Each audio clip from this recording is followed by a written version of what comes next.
நெல்லை நகர் பகுதியில் அதி கனமழையால் பெருக்கெடுத்து ஓடும் வெள்ளத்தில் இடிந்து விழுந்த வீடு. மழை வெள்ளத்தில் வீட்டின் அஸ்திவார பகுதியில் அரிப்பு ஏற்பட்டதால் இடிந்து விழுந்ததாக தகவல். நெல்லை மாவட்டம் திசையன்விளை அருகே காட்டாற்று வெள்ளத்தை உள்வாங்கும் கிணறு. வெள்ளப்பெருக்கு காலங்களில் இந்த கிணற்றுக்கு பல மாதங்கள் தண்ணீர் சென்ற போதும் நிரம்பியதில்லை என தகவல். கனமழையால் திருநெல்வேலி திருச்செந்தூர் ரயில் பாதையில் 5 இடங்களில் மண் அரிப்பு. கற்கள் மணல் வெள்ளத்தில் அடித்துச் செல்லப்பட்டதால் அந்தரத்தில் தொங்கிய தண்டவாளம்.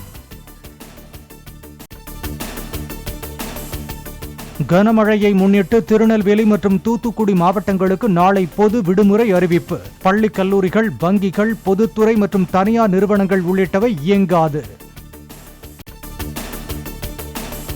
கன்னியாகுமரி மாவட்டத்தில் பள்ளிகளுக்கு மட்டும் நாளை விடுமுறை அறிவிப்பு. கனமழையால் பள்ளிகளில் தண்ணீர் தேங்கியுள்ள நிலையில் மாவட்ட நிர்வாகம் நடவடிக்கை. நெல்லை, தென்காசி, தூத்துக்குடி, குமரி மாவட்டங்களில் ஜனவரி 2ஆம் தேதி வரை அபராதம் இன்றி மின்கட்டணம் செலுத்தலாம். வீடுகள் மட்டும் இன்றி வணிக பயன்பாடு, தொழிற்சாலைகள் மற்றும் பிற நுகர்வோருக்கும் பொருந்தும் என அரசு அறிவிப்பு. திருநெல்வேலி, தென்காசி, தூத்துக்குடி, கன்னியாகுமரி மாவட்டங்களுக்கு 24 மணி நேரத்திற்கு ரெட் அலர்ட் தொடரும். தேனி, விருதுநகர் மாவட்டங்களின் ஒரு சில இடங்களில் மிக கனமழை பெய்யக்கூடும் எனவும் வானிலை மையம் அறிவிப்பு. கனமழை குறித்த எச்சரிக்கை பொறுத்தவரையில் அடுத்து வரும் 24 மணி நேரத்திற்கு குமரி, நெல்லை, தூத்துக்குடி, தென்காசி மாவட்டங்களுக்கு தரப்பட்ட சிவப்பு எச்சரிக்கை ரெட் அலர்ட் தொடர்கிறது. திருநெல்வேலி, தென்காசி, தூத்துக்குடி, கன்னியாகுமரி மாவட்டங்களின் ஓரிரு இடங்களில் நாளை கனமழைக்கு வாய்ப்பு. தென் தமிழகத்தின் ஒரு சில இடங்களிலும் வட தமிழகத்தின் ஓரிரு இடங்களிலும் மிதமான மழை பெய்யக்கூடும் என வானிலை மையம் தகவல். சென்னையில் பெற்ற வெள்ள அனுபவங்களை வைத்து தென் மாவட்ட மக்களை காப்பது உறுதி. மழையால் பாதிக்கப்பட்ட இடங்களில் போர்க்கால அடிப்படையில் நடவடிக்கை எடுக்கப்படுவதாக முதலமைச்சர் ஸ்டாலின் பேச்சு. 2 நாளா தென் மாவட்டங்கள்ல கடுமையான மழை பெய்து வருது. அரசு இயந்திரம் முழுமையா தென் மாவட்டங்கள்ல குவிக்கப்பட்டிருக்கு.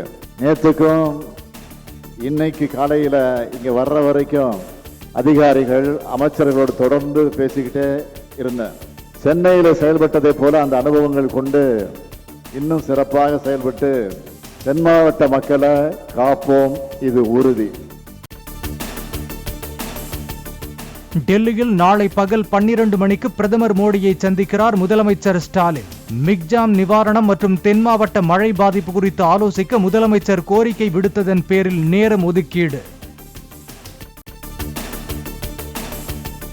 நெல்லை, தூத்துக்குடி, தென்காசி, குமரி உள்ளிட்ட மாவட்டங்களில் வெள்ளத்தால் பாதிக்கப்பட்டவர்களுக்கு நிவாரணத் தொகை இன்னும் 2 நாட்களில் முதலமைச்சர் அறிவிப்பார் என அமைச்சர் உதயநிதி தகவல். திருநெல்வேலி ஜங்ஷன் பகுதியை சூழ்ந்துள்ள மழைநீர். சாலை ஓரம் நிறுத்தப்பட்ட பேருந்துகள், ஆம்புலன்ஸ் உள்ளிட்ட வாகனங்களை பாதி அளவு மூழ்கடித்த வெள்ளம். வெள்ளம் சூழ்ந்த நெல்லை செந்து பூந்துரை செல்வி நகரில் சிக்கியவர்கள் படகு மூலம் மீட்பு. குடும்பமாக மீட்கும் பணியில் மீனவர்கள் தீவிரம். திருநெல்வேலி கொக்கிரகுளத்தில் கரை புரண்டு ஓடும் தாமிரபரணி ஆற்று வெள்ளம். மாவட்ட ஆட்சியர் அலுவலகம் மற்றும் கரையோர குடியிருப்புகளை சூழ்ந்தது மழை நீர்.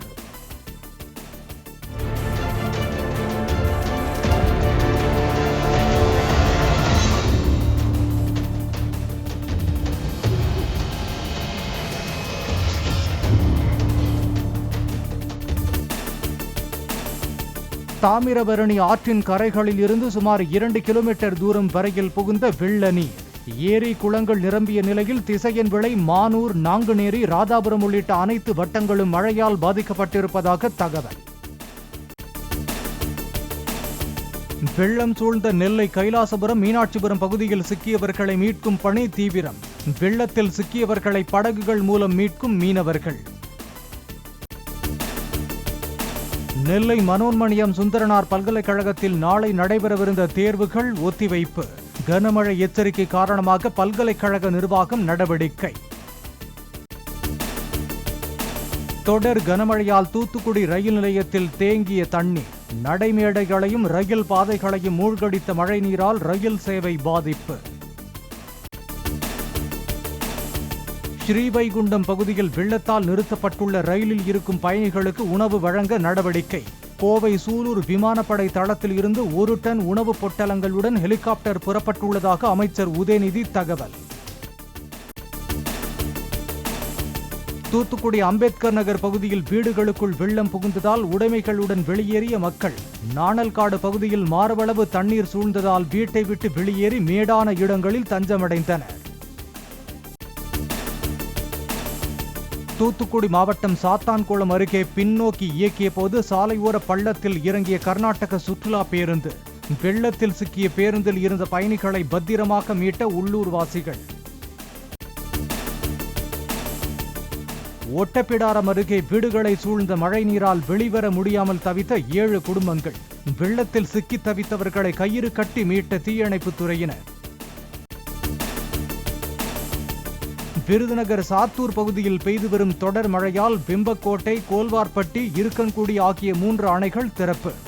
ஏரி, கண்மாய்கள், குளங்கள் நிரம்பியுள்ளதால் பொதுமக்கள் நீர்நிலைகளுக்கு அருகில் செல்லாமல் பாதுகாப்புடன் இருக்குமாறு எச்சரிக்கை.